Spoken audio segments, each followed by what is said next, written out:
Aleluia, boa noite. Muito bom estar aqui com vocês. Que Deus possa estar abençoando cada um aqui, né? Vamos orar pela essa palavra. Senhor, obrigada por esse tempo. Fale conosco, Senhor. Toque em nossos corações para a glória de Jesus. Amém. Muito bem, gente. Hoje eu quero estar falando com você sobre um episódio bíblico muito poderoso, muito cheio de luzes, barulhos, algo muito extraordinário que Deus mostrou para um profeta, né? Foi uma visão, foi quando Deus se revelou para um profeta. Isso, então, hoje eu quero falar com você.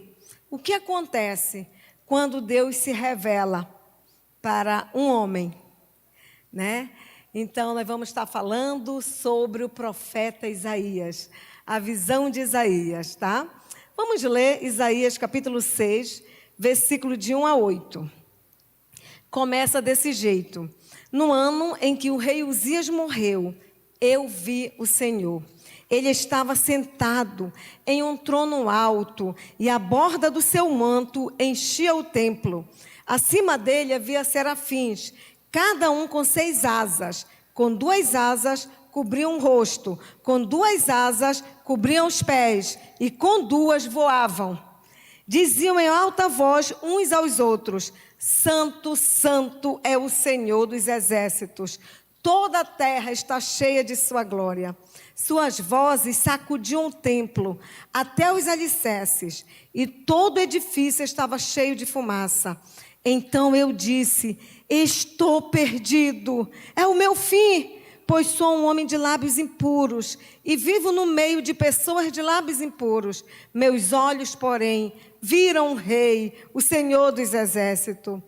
Então um dos serafins voou em minha direção, trazendo uma brasa ardente que ele havia tirado do altar com uma tenaz. Tocou meus lábios com a brasa e disse: veja, esta brasa tocou seus lábios. Sua culpa foi removida e seus pecados foram perdoados. Então ouvi o Senhor perguntar: quem enviarei como mensageiro a este povo? Quem irá por nós? E eu respondi: aqui estou, envia-me a mim. Que visão extraordinária! Deus se revela para o profeta de uma forma extraordinariamente grande, de uma forma muito exagerada, né? É muito difícil, gente, explicar um mundo para outro mundo. Mas aqui Isaías, ele nos fala, ele nos comunica de uma forma muito precisa a incrível visão que ele teve. Ele conseguiu comunicar para nós, para todos nós, muitas e muitas gerações já foram comunicadas isso antes de nós, essa visão incrível que ele teve. E ele conseguiu comunicar isso de uma forma muito precisa, que nós entendemos, que nós compreendemos, né? Então, é incrível como ele conseguiu fazer isso, né? Porque é muito difícil. Até quando a gente quer comunicar com alguém, falar sobre algo, para a pessoa entender, às vezes é mais complicado. Imagine explicar, comunicar uma visão dessa tão incrível. Tá? Agora, vamos pensar em algo aqui, juntos. O capítulo 6 começa falando, né? O capítulo 6 começa falando: no ano em que o rei Uzias morreu, eu vi o Senhor. Será se é necessário morrer alguma coisa em nossa vida para que a gente possa ver o Senhor? O rei de Isaías estava morto. Vamos ver em que contexto o profeta teve essa visão. Vamos ver em que contexto o Senhor se revela a ele, né? A Bíblia fala no livro de 2 Crônicas, capítulo 26, e também no livro de Reis, quem era esse rei Uzias. O rei Uzias foi um dos melhores reis do reino de Judá. Já tinha sido dividido, né? Judá e Israel. Então ele era um dos melhores Foi um dos melhores reis do reino de Judá. Ele construiu muito, ele defendeu a nação, o reino, né? A economia estava crescendo, ele deu segurança para o seu povo, ele tinha muitos rebanhos, muitas manadas, ele cuidava da natureza, a Bíblia fala, né? Ele era um homem muito rico, ele era um homem que cuidou do reino, da nação dele. A economia estava muito bem. Né? Ele cavou poços, ele construiu em cima dos montes observatórios, como se fosse, para ver quando o inimigo estava chegando. Tá? Então, ele fez muita coisa para proteger aquela nação. Tá? Mas a coisa mais importante que a Bíblia fala dele, gente, 2 Crônicas, capítulo 26, versículo 4, ele fez o que era certo aos olhos do Senhor. Isso é algo muito importante. Ele fez o que era certo aos olhos do Senhor. E esse rei agora estava morto. Mas o que foi que levou esse rei a estar morto nesse momento? Nós vamos ler 2 Crônicas, capítulo 26, a partir do versículo 16. Deixa eu só colocar aqui na linguagem que foi colocada ali. 2 Crônicas, capítulo 26, versículo 16, fala assim: mas depois que Uzias se tornou poderoso, o coração dele se exaltou para a sua própria ruína. Ele cometeu uma transgressão contra o seu Deus, pois ele entrou no templo do Senhor para queimar incenso no altar do incenso. Porém, o sacerdote Azarias entrou atrás dele, acompanhado de 80 sacerdotes do Senhor, homens de maior firmeza. Eles enfrentaram o rei e lhe disseram: não compete a você, Uzias, queimar incenso diante do Senhor, mas aos sacerdotes, filhos de Arão, que são consagrados para esse serviço. Saia do santuário, porque você cometeu uma transgressão, e isso não lhe trará honra da parte do Senhor Deus. Então Uzias se indignou. Ele tinha um incensário na mão para queimar incenso. No momento em que ele se indignou contra os sacerdotes, a lepra lhe saiu na testa. Ali mesmo, na presença dos sacerdotes, na casa do Senhor, junto ao altar do incenso. Quando o sumo sacerdote Azarias e todos os sacerdotes se voltaram para ele, eis que ele estava leproso na testa. Então, apressadamente o tiraram dali. E até ele mesmo se apressou em sair, visto que o Senhor o havia ferido. Assim, o rei Uzias ficou leproso até o dia da sua morte, e por ser leproso morou numa casa separada, porque foi excluído da casa do Senhor. Ele estava indo muito bem. O reinado dele estava indo muito bem. Mas aqui a Bíblia fala que em um determinado momento, ele se exaltou. O coração dele, olha como a Bíblia fala, o coração dele se exaltou para a sua própria ruína. Né?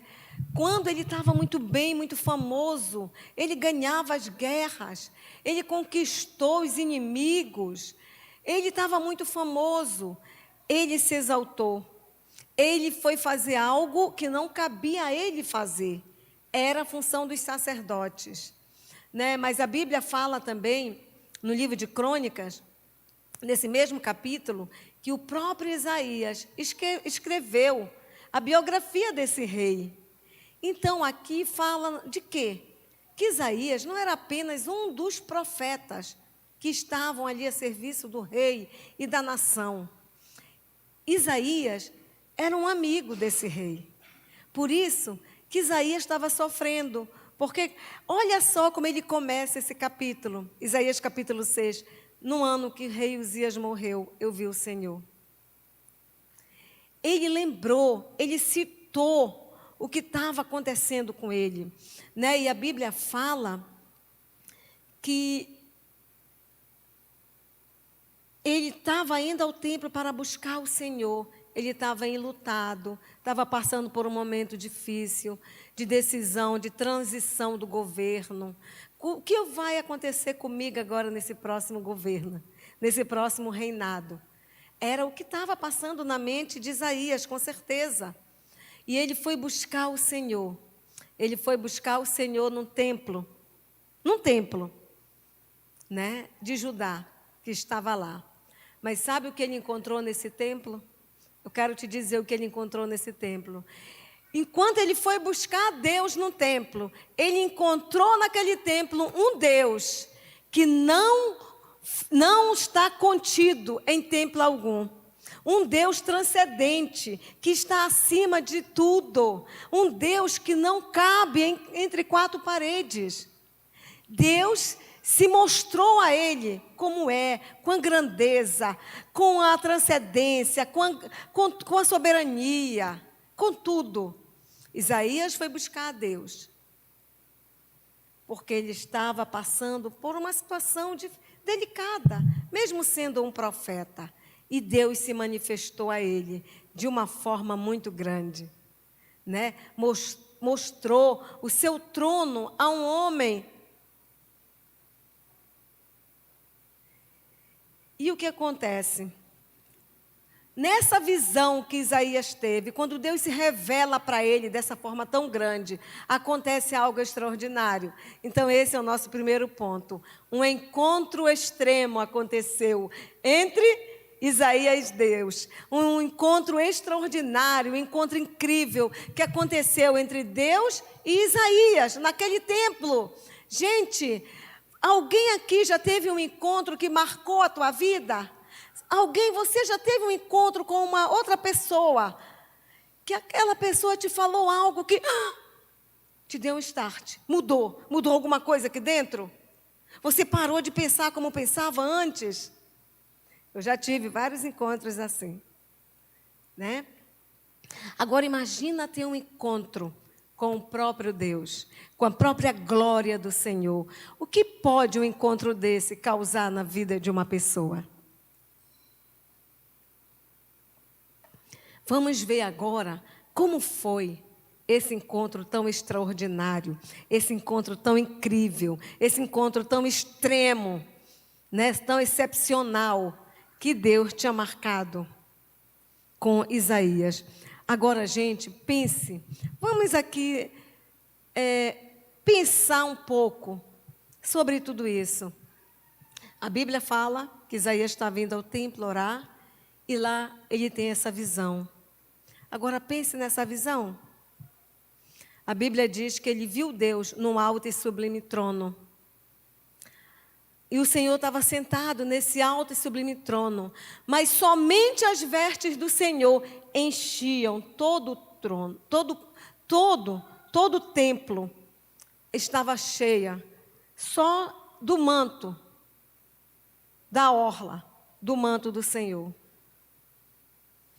E fumaça, e trovões, e os serafins, né? Serafins com 6 asas. 2 asas cobriam os olhos, 2 os pés e 2 voavam. E só não cobriam a boca, porque eles precisavam adorar o Senhor. E eles adoravam em alto som. Santo, santo é o Senhor dos exércitos. E aquilo era repetidamente, repetido, os trovões, as fumaças, as luzes, algo extraordinário acontecendo.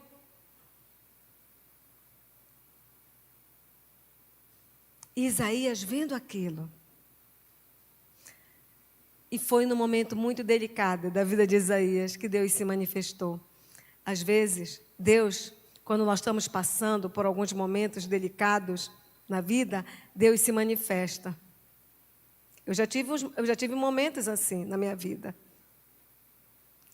Deus não veio falar aqui para Isaías: meu filho, eu sei como tu está passando, o rei morreu. Não, está de luto, está sofrendo pela morte do teu rei. Agora eu quero te dar uma visão aqui, do meu trono. É assim que Deus faz. Para a gente olhar para a grandeza dele, que é muito maior do que os nossos problemas, é muito maior do que qualquer sentimento, é muito maior do que qualquer coisa que nós podemos ter, sentir ou fazer aqui nessa terra. Deus quer mostrar a grandeza dele. para a gente não ficar apegado nessas coisas naturais, nos nossos sentimentos, no nosso achismo, para a gente focar na glória dele, na santidade dele, no trono dele. Então aqueles serafins cantavam, gente, adoravam o Senhor, não era uma adoração tímida, não. Estavam bem lá, santo, santo, santo, santo. Não. Era algo estrondoso. Santo, santo, santo é o Senhor dos exércitos. E vinha fumaça, trovões. Era ali o templo do Senhor. O trono dele estava no lugar alto e sublime. E ele estava agora se revelando a um homem. Ele estava se revelando a um homem. Deus, ele quer se revelar a mim e a você. Tá? Deus, ele quer se revelar a nossa vida. Ele quer marcar um encontro assim contigo e comigo. Esses encontros que vão balançar a nossa vida. Às vezes eu fico pensando, sabe, algo assim. Às vezes no momento de uma adoração, num momento tão maravilhoso de adorar o Senhor, eu não entendo como as pessoas estão olhando as redes sociais naquela hora. Eu não entendo, meu coração dói. Eu vou ser bem transparente. Está aqui a adoração. A adoração. E Deus está fluindo aqui, através dessa adoração. E a pessoa está ali vendo o Instagram, quantas curtidas, papapá. Vendo coisa. Ou então está conversando com outra pessoa. Conversa contigo mesmo, não atrapalhe o outro, não. Mas deixa o outro adorar o Senhor. Porque é na verdadeira adoração que Deus se manifesta. Na verdadeira adoração que Deus flui algo poderoso. Muitas vezes a gente está perdendo a oportunidade de receber algo extraordinário de Deus, porque a gente perdeu o momento que Ele passou nos visitando. Em nome de Jesus, eu creio que ninguém aqui está fazendo isso, mas é um alerta. Não vamos perder o momento da visitação do Espírito Santo. Isaías estava lá no templo e de repente algo aconteceu, uma visão extraordinária acontece. Uma visão extraordinária acontece, né? Ele viu um Deus que nem um templo humano pode contê-lo, nem um templo humano pode contê-lo. Ele viu algo extraordinário acontecendo, né? Então, ele teve um encontro muito extremo, um encontro muito incrível, um encontro muito extraordinário com esse Deus. Sabe, quando Deus se manifesta. E aqui nessa visão, Deus se manifestou para Isaías. E ele não causou um caos na vida de Isaías. Ele não vem causar emoções desordenadas. Né? Mas ele se manifesta com poder, mas com propósito. Sabe, no momento da adoração, Deus quer falar comigo e com você.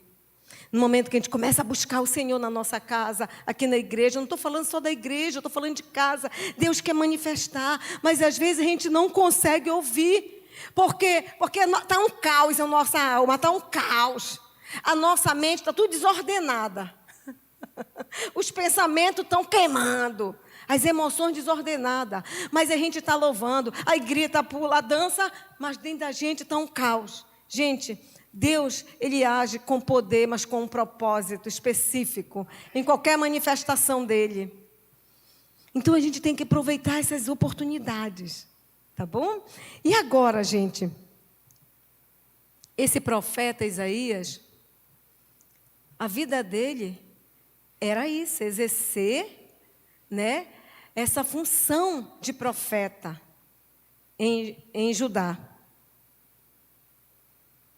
Mas naquele dia, ele percebe algo extraordinário. O que acontece?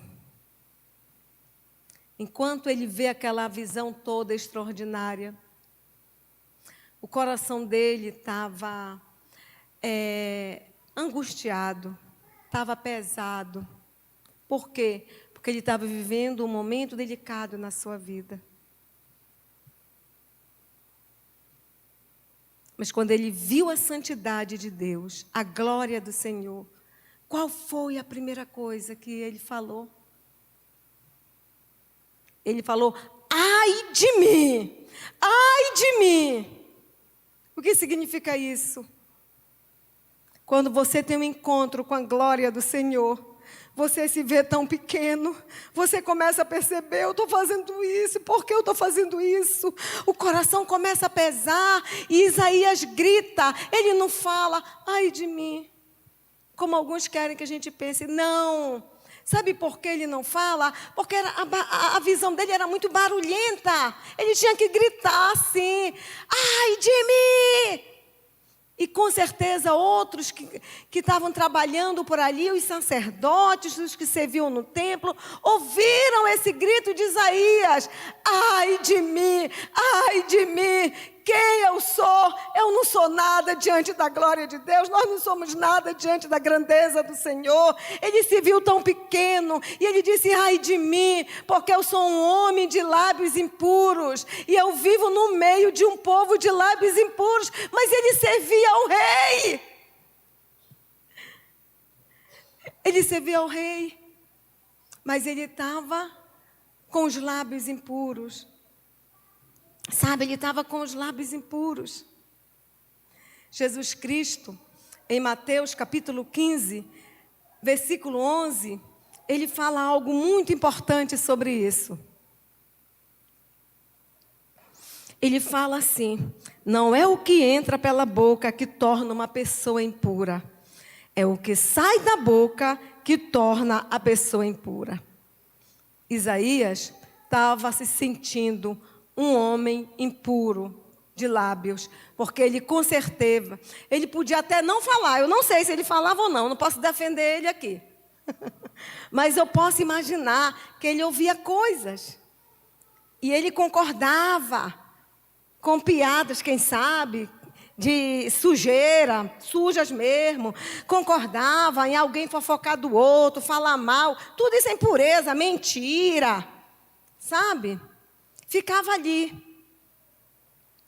Mas quando ele teve um encontro com a santidade de Deus, com a glória de Deus, ele voltou para ele aquilo: ai de mim, ai de mim. E agora o que vai acontecer comigo? Eu tenho pecado na minha vida assim. Os meus lábios estão impuros e eu vivo no meio de um povo de lábios impuros. E agora eu vi o Senhor, e o que vai acontecer comigo?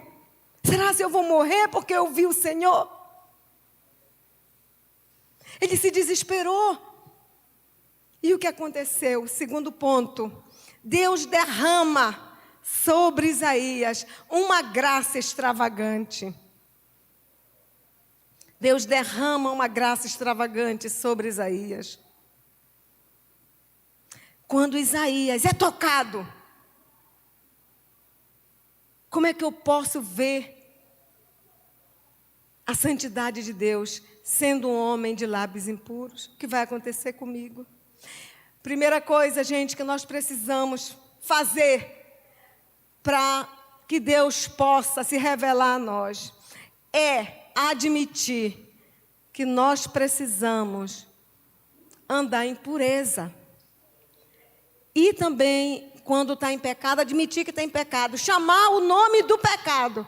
Ai, Senhor, me perdoe, ai de mim. Eu acho que eu não estou sendo um bom discípulo do Senhor. Isso é mentira. Tem que chamar o pecado pelo nome. Ele disse: ai de mim, porque eu tenho lábios impuros. Tem gente que fica amenizando. Não chama o pecado pelo nome. É mentiroso. Ah, Senhor, desculpa. Ai, sim, sabe? É porque... Aí fica... Ai de mim, porque eu sou mentiroso. Ai de mim, porque eu sou ladrão. Ai de mim, porque eu sou fofoqueiro.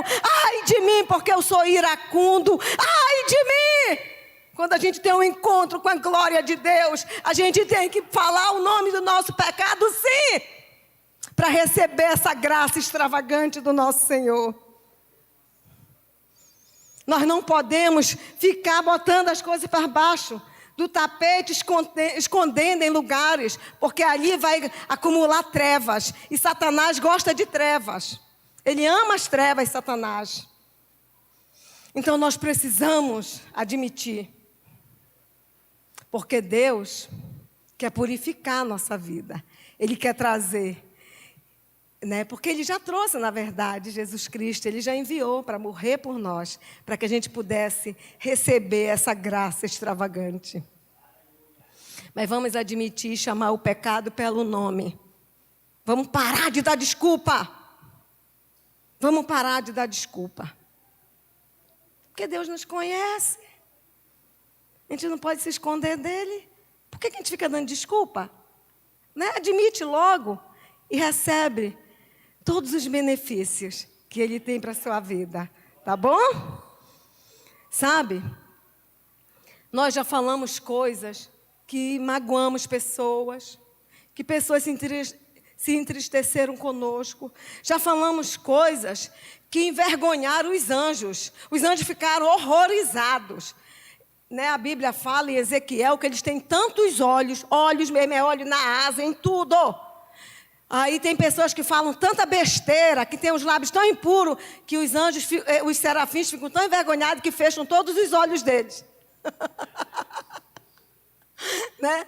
Nós já entristecemos o coração de Deus. Por às vezes falar coisa que a gente não deve. Eu sou assim mesmo. Então continua sendo assim, porque tu não vai receber a bênção completa do Senhor.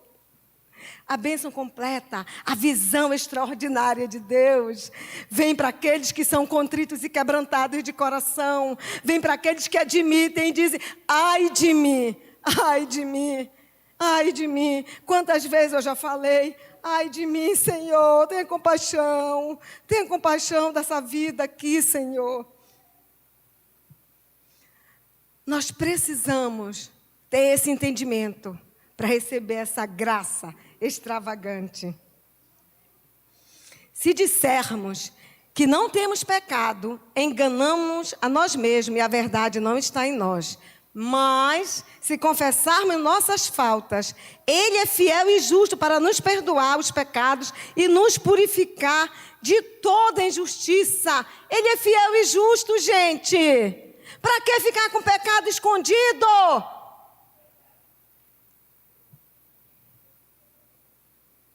E o que acontece depois disso? A graça extravagante de Deus é derramada na vida desse profeta. A Bíblia fala, e ele diz aí na visão, que um dos serafins voaram, pegaram uma brasa ardente com uma tenaz. Pegaram aquela brasa e veio até ele e colocou aonde? Na boca dele. Queimou logo a impureza da boca. A gente ia sair correndo, Veio e tocou na boca, nos lábios de Isaías e falou, o teu pecado está perdoado e tu foste purificado. Sabe por quê? Porque tu entendeste a visão. Porque tu entendeu como funciona o processo. Porque tu entendeu que Deus é santo, santo, santo, santo e santo. E aquele que quer mais de Deus tem que ficar cada dia mais se santificando, andando em santidade. Isaías reconheceu quando ele falou, ai de mim.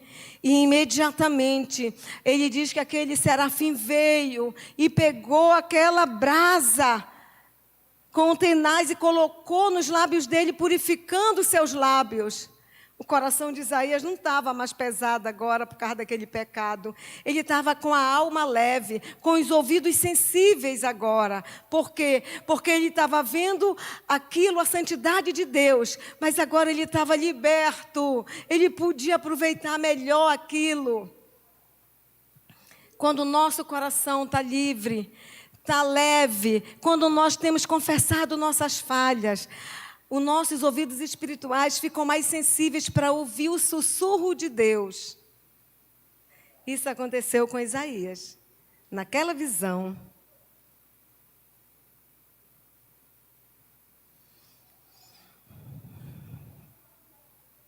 somente depois que Isaías foi purificado, ele pôde prestar atenção no que Deus estava falando.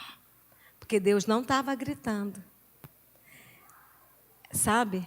Tinha as luzes, as fumaças, os trovões, os serafins, falando santo, santo, santo. Era um barulho, era algo extraordinário, era adoração extravagante. Mas Deus estava falando. Sabe o que isso me faz pensar? Que quando nós adoramos Deus de uma forma intensa, Ele fala conosco. Ele se manifesta. Quando a gente está buscando a Deus intensamente, quando a gente valoriza esse tempo, que a gente vem para a igreja para cultuar o Senhor, a gente vai ter tempo de comunhão um com o outro, mas a principal coisa é cultuar como uma Assembleia dos Santos. E às vezes a gente não valoriza aquele tempo bom da adoração, quando Ele quer falar conosco. Gente, Isaías ouviu a voz de Deus. E Deus estava falando: a quem enviarei? Quem há de ir por nós? Era a Trindade falando. Imagine essa coisa espetacular. Né? Isaías pôde ouvir agora. Isaías pôde ouvir. Porque ele estava com o coração leve. Vocês perceberam como Deus tira o profeta do foco do problema dele? Às vezes a gente fica apegado naquele problema, apegado naquela coisa, apegado em um morto que anda junto com a gente, apegado em coisas. Deus tirou o foco do profeta disso. Ei, tu é profeta, tu é cristão, tu é discípulo, tu é seguidor de Jesus. Vamos tirar o foco dessas coisas. E Deus tira o foco do profeta, de tudo que estava acontecendo ali. E Deus fala: a quem enviarei e quem há de ir por nós? O ouvido do profeta agora estava sensível, porque o coração dele estava leve, a alma dele estava leve. E sabe que o profeta fala? Essa palavra aqui no hebraico diz assim, o profeta diz: eis-me aqui, envia-me a mim. Mas o hebraico eles dizem que é assim. Olha que o profeta ficou falando: ei, eu estou aqui, ei, eu estou aqui, me envia. Ele não sabia o que era, para onde era, com quem, só sabia com quem ele ia, que era com Deus. Mas ele não sabia nada. Sabe quando a gente vai num lugar que a gente quer que pegar alguma coisa, aí, ei, você chama para chamar a atenção de alguém? Era isso que o profeta fez.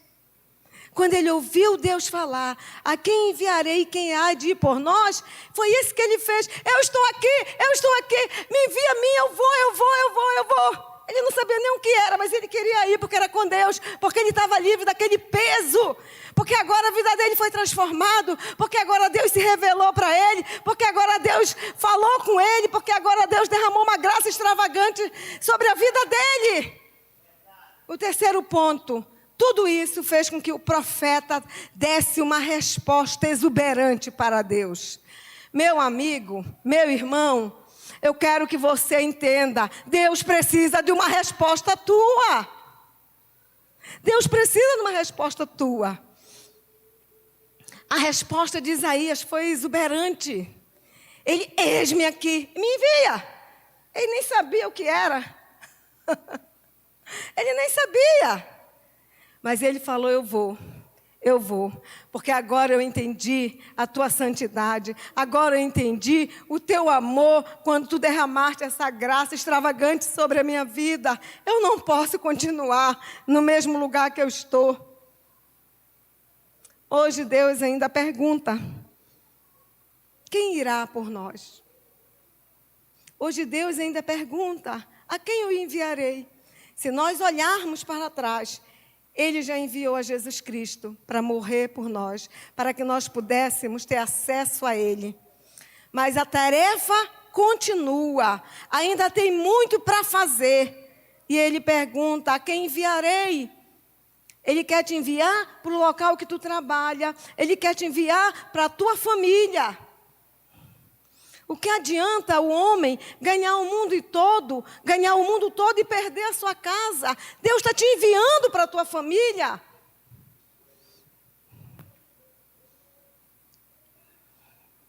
Deus, claro que Ele vai enviar muitos aqui para outras nações, para outras cidades do Rio Grande do Sul. Mas o nosso primeiro campo missionário é a nossa casa.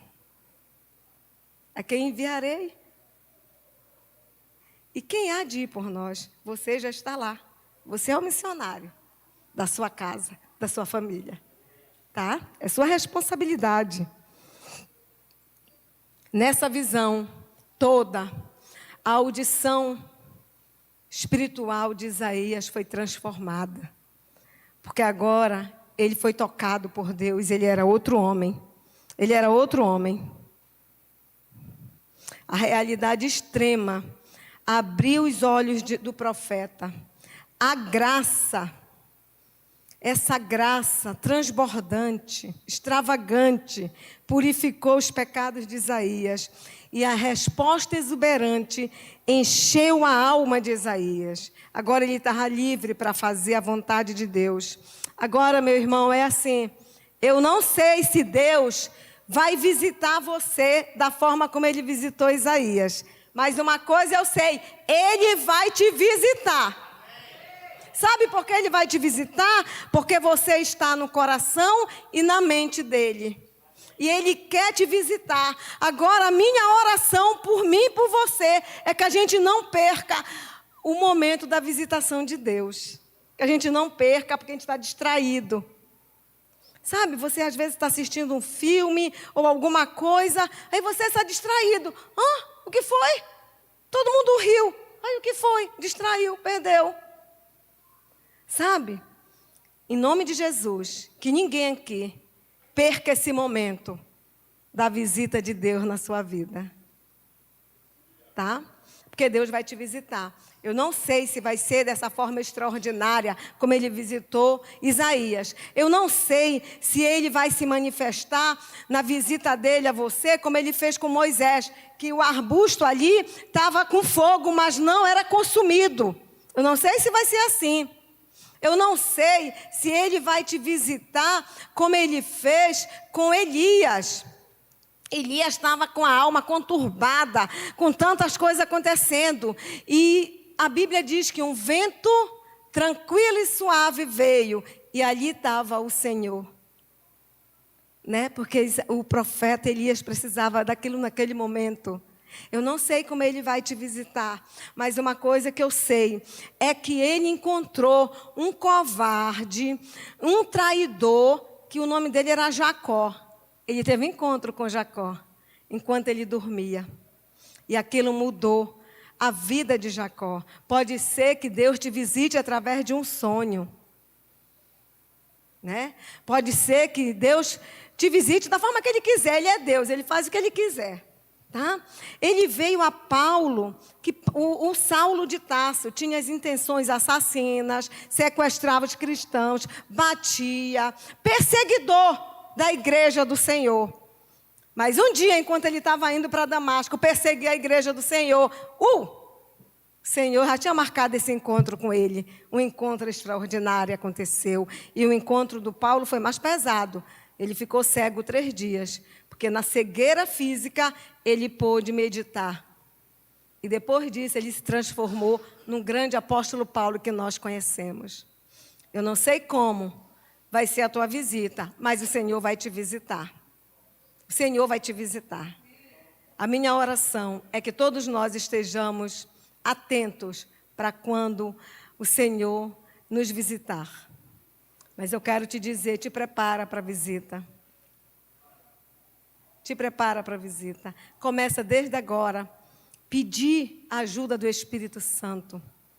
Começa desde agora a falar com Deus. A falar. Vê se há algo que desagrada o teu coração na minha vida, Senhor. Fala comigo. Esquadrinha o meu coração.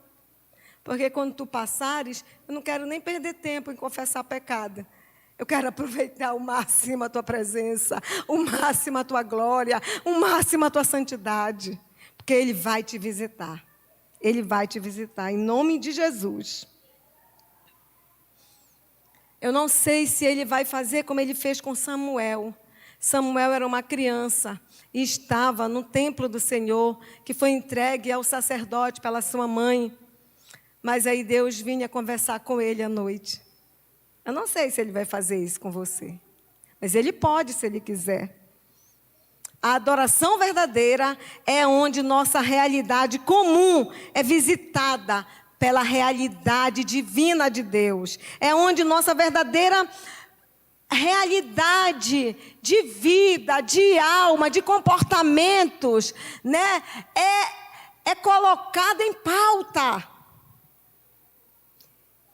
É onde o homem tem aquela consciência. Eu sou pecador. Eu espero que todos tenham isso.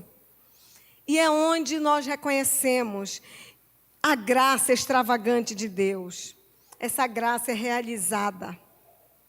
E é onde Deus provoca a nossa resposta exuberante para nos ajudar a alcançar outros. Tudo que Deus faz é com propósito definido. Deus não perde tempo em fazer uma coisa só por fazer. Sabe? Deus traz um mover. Aí todo mundo grita, pula. Tem um propósito, de transformação, de mudança, de alargamento de tendas, de salvação. Tudo que Deus faz é com propósito, tá? Como filhos de Deus, discípulos de Jesus, nós temos o destino de milhares de pessoas em nossas mãos. Uau! Isso é sério? É sério. Eu não vou mudar o mundo todo, você não vai mudar o mundo todo, mas você pode mudar o mundo de alguém. Quando você tem a visão correta de Deus, da santidade de Deus, quando você entende o propósito do Senhor, a sua vida é transformada, mas você agora se torna responsável em cumprir aquela tarefa também que Deus está falando aqui, a quem enviarei? E nós nos tornamos responsáveis em mudar o mundo de alguém. E aquele alguém muda o mundo desse, daquele, e assim a corrente vai embora. A corrente da salvação. Isaías capítulo 52, versículo 7, fala assim: que formosos são sobre os montes os pés do que anuncia as boas novas, que faz ouvir a paz, que anuncia coisas boas, que faz ouvir a salvação, que diz assim: o teu Deus reina. Deus, nesse dia, Ele está nos dando o encargo de anunciar coisas boas, porque Ele já fez isso. O que é o Evangelho? Significa boas notícias. Significa dizer que Jesus Cristo já morreu e ressuscitou para que nós pudéssemos nos relacionar com o Pai, para que nós pudéssemos agora ter o direito de morar no céu com o Senhor. Porque nós estávamos perdidos, estávamos indo em direção ao inferno. E o ato de Jesus mudou isso na nossa vida. E isso tem muita gente que não sabe. Então nós temos em nossas mãos a responsabilidade de mudar o mundo de alguém. Nesse momento, eu quero que você baixe sua cabeça, feche os teus olhos, e eu quero que você pense: qual é o mundo? Qual é a pessoa que eu vou mudar o mundo dela, Senhor? É a minha filha? É meu filho? É meu marido? É meu irmão? É meu neto? É a minha esposa? É meus vizinhos? É o meu amigo? A minha amiga? Senhor, fala comigo e me ajude a entender que eu preciso anunciar as boas novas do Senhor. Amém. Outra coisa que a Bíblia fala, Colossenses 1:27 fala: Cristo em nós é a esperança da glória. Deus poderia mandar os anjos para cumprir essa tarefa, mas Ele confiou a mim e a você. Mas antes de nós irmos, Deus quer que a gente tenha essa visão, esse encontro extraordinário, esse encontro extremo, esse encontro incrível, que a gente possa ver a santidade dEle e que a gente pegue para a gente e dizer, ai de mim, quem sou eu? O que eu faço agora? Que a gente confesse nossas falhas, que a gente receba a graça extravagante do Senhor e que a gente dê uma resposta a tudo isso. Vamos ficar em pé. E vamos orar e adorar o Senhor. Comece a adorar ao Senhor e falar para Ele. Se o teu coração está pesado, sabe? Se tem alguma área na tua vida que já passou 1 ano, 2 anos, 3 anos, 4 anos, 5 anos e não houve mudança, é momento de você falar, ai de mim, porque eu, aí fala o que é para o Senhor. E receba pela fé a transformação da sua vida. Se existe algum hábito destrutivo na sua vida, esse é o momento de você colocar e falar diante de Deus. Ah, mas Deus sabe, mas você precisa falar, confessar. Aquele que confessa, recebe misericórdia do Senhor, recebe perdão, tem que falar. Ninguém quer ouvir o teu pecado aqui. É o momento do teu encontro com Deus nesse culto. Nós vamos ter esse momento de adoração e você vai orar aí. Você pode se ajoelhar, pode deitar, pode fazer o que quiser. Mas eu gostaria muito que você saísse daqui de uma forma diferente.